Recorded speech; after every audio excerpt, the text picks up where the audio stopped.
हाय दोस्तों। आज मैं रिव्यू करने जा रहा हूँ रणबीर कपूर की मूवी कर्मा। कर्मा एक शॉर्ट मूवी है और रणबीर कपूर की ये सबसे पहली एज एन एक्टर मूवी रही है। अभी तक तो हमें जो पता था वो ये था कि सावरिया जो 2007 में आई थी वो रणबीर कपूर की पहली डेब्यू फिल्म थी। बट अभी रिसेंटली न्यूज़ में जैसा पता चला है कि रणबीर कपूर की जो पहली एक्टिंग डेब्यू थी वो एक शॉर्ट फिल्म में थी जिसका नाम है कर्मा। तो आज मैं इस मूवी को रिव्यू करने जा रहा हूँ, तो चलिए शुरू करते हैं।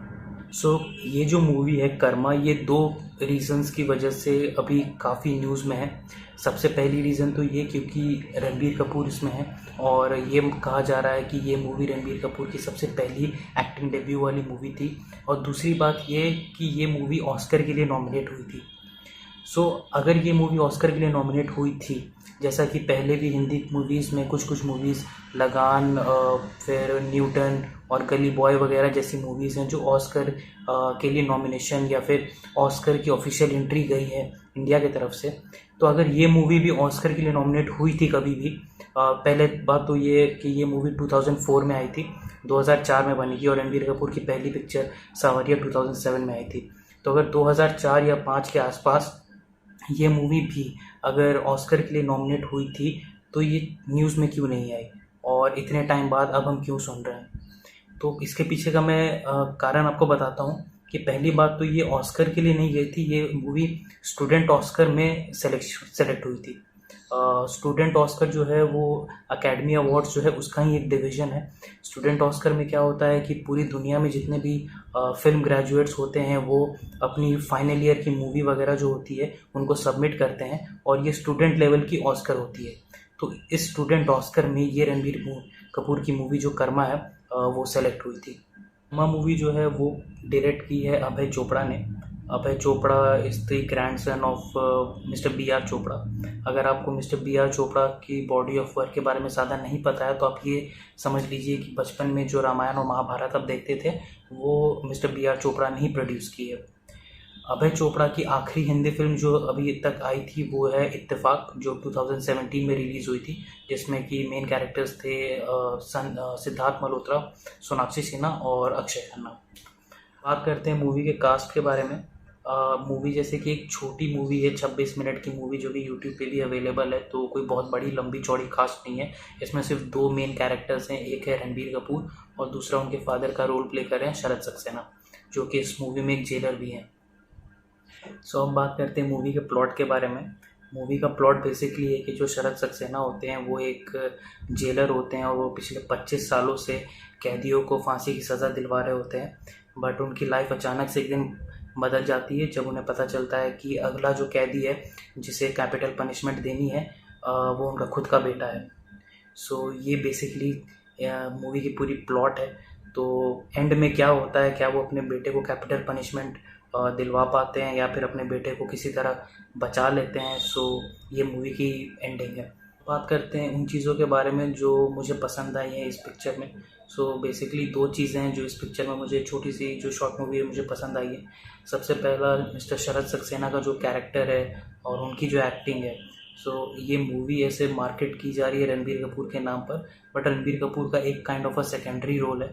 मूवी की जो स्टार्टिंग होती है वो शरद सक्सेना से होती है और वो पूरी पिक्चर के हर एक सीन में वो आपको दिखेंगे और उनकी एक्टिंग बहुत ही बेहतरीन है। मुझे उनकी एक्टिंग बहुत ही बेहतरीन लगी है।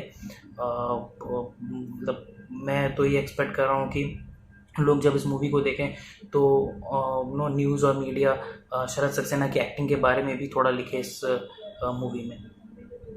दूसरी चीज़ जो मुझे पसंद आई है वो ये है कि जैसा शरद सक्सेना कैदियों को फांसी की सज़ा दिलवाते हैं, मतलब उनके ऑर्डर्स पर उनको देखना होता है कि फांसी की सज़ा जो है वो प्रॉपरली एग्जीक्यूट हो रही है।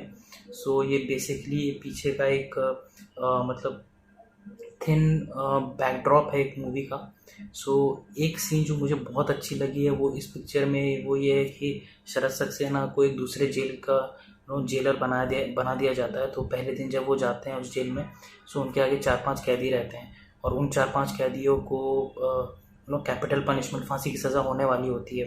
तो मतलब ये पहली बार ऐसा किसी हिंदी मूवी में दिखाया गया है कि कुछ लोग हैं जिन्हें फांसी की सज़ा होने वाली है, और तो जेलर उनसे खुद से बात कर रहा है और उन्हें कहता है कि अब तुम्हें अब आप लोगों को पता है कि नो अब आप लोग ज़्यादा दिन ज़िंदा नहीं रहने वाले हैं और नो इसलिए कुछ ऐसा ना करे जिससे कि आपकी मौत की जो घड़ी है वो पहले आ जाए। तो इस तरह का जो डायरेक्ट कम्युनिकेशन है एक जेलर और नो प्रिजनर के बीच, और ऐसे प्रिजनर के बीच जिसे कैपिटल पनिशमेंट मिलने वाली है, फांसी की सज़ा होने वाली है और उसे पता है कि कुछ दिनों में वो मरने वाला है। सो ये काफ़ी रियलिस्टिक मुझे लगा। बट अगेन ये सिर्फ एक सीन में झलक दिखता है। मेरे हिसाब से अगर ये पूरी फीचर फिल्म होती और इस पे भी थोड़ा जेल की लाइफ कैसी होती है थोड़ा डिटेल में और बताया जाता तो काफ़ी इंटरेस्टिंग होता और कुछ नया होता बेसिकली देखने को। कहते हैं उन चीज़ों के बारे में जो मुझे उतनी कुछ खास नहीं लगी इस पिक्चर के बारे में। सबसे पहली चीज़ जो है वो है रणबीर कपूर का रोल। रणबीर कपूर की एक्टिंग जो है, जो आज हम रणबीर कपूर को जानते हैं और जिस एक्टिंग के लिए वो जाने जाते हैं, इस मूवी में उनका रोल उतना मीटी नहीं है कि उन्हें परफॉर्म करने का स्कोप मिले। शरद सक्सेना का रोल ज़्यादा बेहतर है और इसलिए थोड़ा आपको परफॉर्मेंस थोड़ी दिख जाती है इस छोटी सी 26 मिनट की मूवी में भी। बट अगेन रणबीर कपूर की जो रोल है वो काफ़ी बहुत ही छोटा और कुछ ज़्यादा कैरेक्टर का डेप्थ नहीं है। तो आपको कुछ परफॉर्मेंस वाइज अगर आप एक्सपेक्ट कर रहे हो कि अब आपको रणबीर कपूर की बहुत अच्छी परफॉर्मेंस देखने को मिलेगी तो ये नहीं होगा।